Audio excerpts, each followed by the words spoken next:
to find the new formula para sa kanyang Meralco. I think Mark Cardona will be, well, should expect a lot of things from Mac now that Sol Mercado is gone. And Keith Benson is fouled and he makes his first basket. This during when we were inside one of the imports, si Diamond Simpson. Pag nakita mo, yung height niya, siguro alis kasi tangkad mo iba, pero mahaba. And that's the same thing with Benson right here para sa Talking Text. There's the putback para kay Eric Dawson. I think Mac sort of like Eric Dawson. I think he likes to rebound. And Just rebound my shots, huh? Then we'll be friends. Here's Jared Dillinger. Dillinger will miss. That will be last touch on Larry Fonashare on the right side. Larry, one of 7 Talking Text players selected to the Gilas training pool. Jared Dillinger, also one of them. Yeah, 4 of them actually on the floor. Si Jimmy din, si Ronnie Del din, si Kelly din. Pages of the game. Yung pagkakaroon ng 7 Talking Text players in the national team pool, what do you make of that? Can't really make anything out of it. They've been the most dominant team in the PBA. Most dominant all-Filipino team. There might be some debate kung gaano dami dapat. But you'll never please anyone anyway. Anyway, yeah. Sabihin mo, 4 kinuha mo, o 6, o 10, o 1. Yeah, that's a Talking Text because of how they've played and how they've gelled together. Blocked by Benson. I think we're getting to see ano magiging papel ni Benson dito. Jared goes in. Missed layup, rebound, Cliff Hodge. Jared hustle play. Bola pa rin ng top. And here's Ranidel. And the ball stolen away. Here's Cardona. Dawson. At the prettiest fast breaks for Meralco. And they missed the layup. And here's Ranidel. To Keith Benson with a slam. And looking at both imports right now, and early on, you can see there's a lot of quality in both of them. Defensively, they're a presence, and even offensively, tumatakbo sila at sinasabayan nila yung mga maliliit. 2 minutes having gone by dito sa opening quarter. It's Cardona against Fonashare all over again. And whipped out a new move. Bago. Heel drop.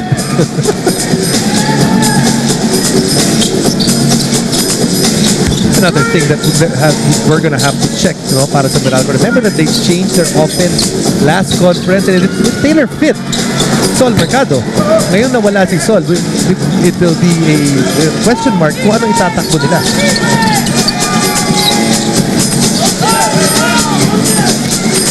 Here's Ross. Dawson. 12 to shoot para sa Meralco. Dawson overshoots. Here's Jared. Benson. Import against import. Benson. Soft touch. Rebound Cardona. It's almost scary to think kung sinong babantay dito sa dalawang import na umupo sila. Parang kailangan sabay ang upo para patas. Floater ni Chris Ross would not drop. It's a 1-point game para sa Talking Text. Still over 8 minutes remaining in the opening quarter. Jimmy on the move. Jimmy kicked out. Here's Larry.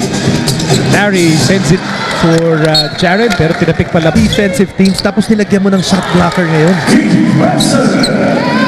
And on the offset, I think si Benson might be, looks like the more shot block-minded player compared to Kevin Durant. I mean, Eric Dawson. I'm sorry, I don't see hindi ko talaga nakikita yung hawig eh. But they're both number 35 and he's wearing ayun naman pala, he's wearing Durant's shoes. So, ano pa gusto mo? Ewan ko eh. Sabi niya, ano pa gusto mo? Well, for more on Keith Benson, let's turn you over to Jessica Mendoza. Well, Nico, I found na strong and silent type itong si Keith Benson. Nung nakausap ko siya kanina, medyo nahihiya pa. And actually, all he had to say was that he was really excited and looking forward to his first game here in the Philippines. His teammates have reached out to him. Nag-dinner date daw sila ni Jimmy Alapag. Jimmy was able to give him a bit of a primer of what to expect from the team, from the way the game is played. And so far, confident ang Talking Text that Benson will Scoring all of the 9 points of Talking Text. Also, if you're a Talking Text fan, I'm sure you're hoping na mas exciting sa paglaro kaysa magsalita.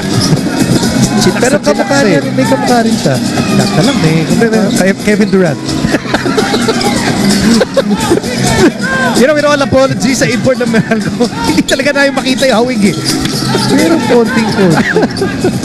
Meantime, here's back Cardona. Shot clock winding down. Inside they go. Cliff Hodge trying to score against Benson. And there's Eric Dawson. And you can see that Dawson, he's a winner. You know, he comes in and does things that are important in the game. Getting offensive rebounds, trying to block shots. And he's got that, seems like he has that winning attitude about him.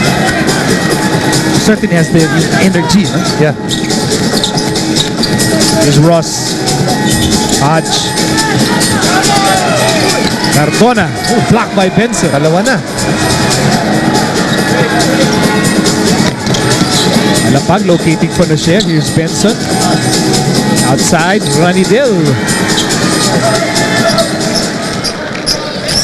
Meralco down by 2 as we near the halfway mark of the opening quarter. So, what so far? You have Justin Williams for Global Board, Keith Benson for Talking Text na sa mga nakita nating imports are the better shot blockers of the batch. Yeah, and from I saw the game yesterday, saw the first game earlier as well. These two look like they're the upper echelon so far. I mean, we've only seen them for over 6 minutes, but they look like they're multifaceted. Hard foul given up by But even in the NBA, Futspa, ha? Futspa. Oh. Okay. Sure na? Sure na? Oh, yung pedicure. Yun. Cliff Hodge fires.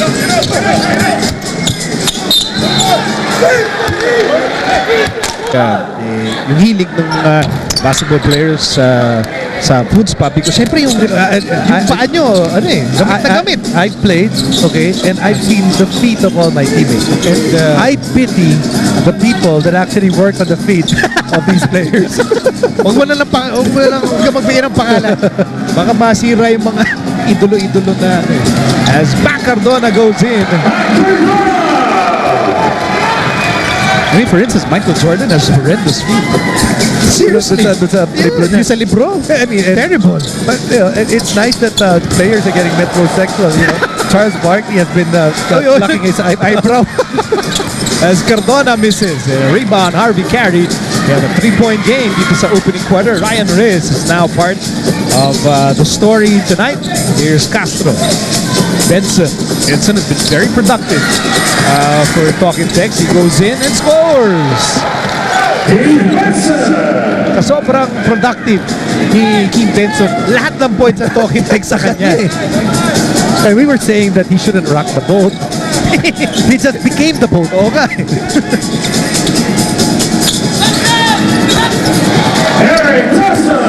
Magaling itong dalawa na to. Simula pa lang. We saw Sondov earlier. He was pretty good as well. Ikaw, believe ka kay Sondov. He's effective. But these two guys, they play both sides of the ball. Yung import ng Alaska, magaling din ha. Yung Calvin Abueva. Ay, di ba siya? Hindi ba? Hindi. As Ryan Reyes misses, by the way, yung that thriller between... Thriller ba? Oh, Dikit ba yun? Dikit na dikit. Yung Alaska Raiders shine. Calvin Abueva will figure prominently in the end game. You can catch that after this game on a delayed basis. And must watch. Absolutely. Okay, 3.5 to go in the opening quarter, and ball was tapped out. It was stayed. What's wrong with the matchups? Because Chris Ross is actually starting drama on Switch. I haven't asked him about it, but my guess is that's to honor his favorite coach. Ay, yan ba number ni Coach Ross? Hindi ko pa na napanood kasi yun. Yeah, okay. Kasi naglalaro ka na nun. Here's Dawson. Tama, di ba? Norman Black, Piper. Please check with your local cable operators for availability. Papaalam natin. Well, you better make your coach proud if you borrow. You know what? We'll Yeah, make Jessica ask. But you know, right during the next time out. if you borrow your coach's number, You better be worthy. yeah. Under 3 minutes to go in the opening quarter. It's a 6-point game for the Meralco Bolts. And Harvey Carey is in trouble inside, and that's a turnover, Jessica. Miko, I'm not sure yet about the number, but I'm willing to bet you're correct about that. I'll try to find out for you later. Now, Coach Norman Black said that Raba does have a ways to go to learn their system. Pero sabi naman ni Raba, it's been a pleasant experience going back to his roots. Isang araw nga daw, big man drill sila at sabi niya kay Coach Norman na bigla raw niyang na-miss ang college. Pero ayon sa mga teammates niya, sabi ni na Jimmy, wala naman silang problema so far kay Raba. And This is a perfect opportunity for him. Turn things around with his career. You know, you go into a team wherein the coach has high trust in you. Na alam mo kung ano kaya mong gawin. And you go into a team that actually sa agos ng tubig, I don't think the rest of these guys are gonna allow it. Yeah, sagabal ka. Now, Keith Benson, 12 points, 2 blocks, and 5 out of 7 from the field. That's not the problem of Talking Tex. Their problem is the rest of the team, 0 out of 10 from the field. So yung kaninang free throws ni Jason, the first points for any local for Talking Text.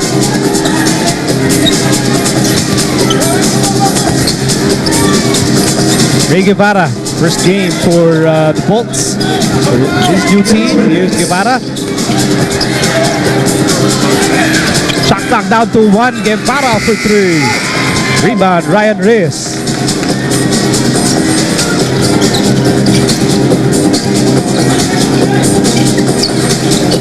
Carey fires, no go. Much better pace now without the imports in there because you can see there's confidence in the players that they can actually go to the post now.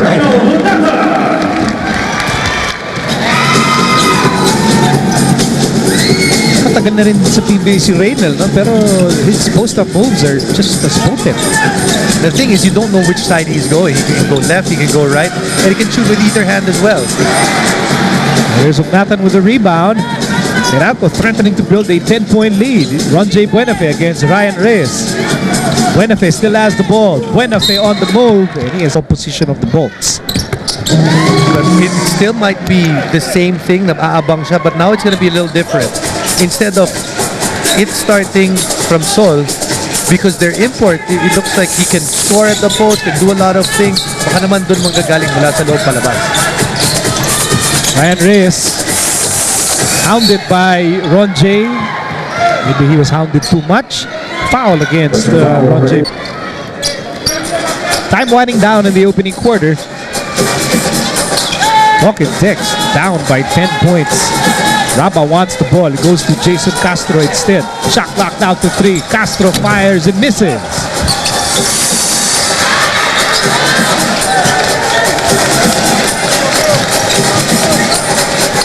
Whatever happens in the remaining 24 seconds, Meralco will be happy with their performance dito sa opening quarter. And Harvey Carey, hinawakan si Days na maraming pwedeng makashoot sa kanila.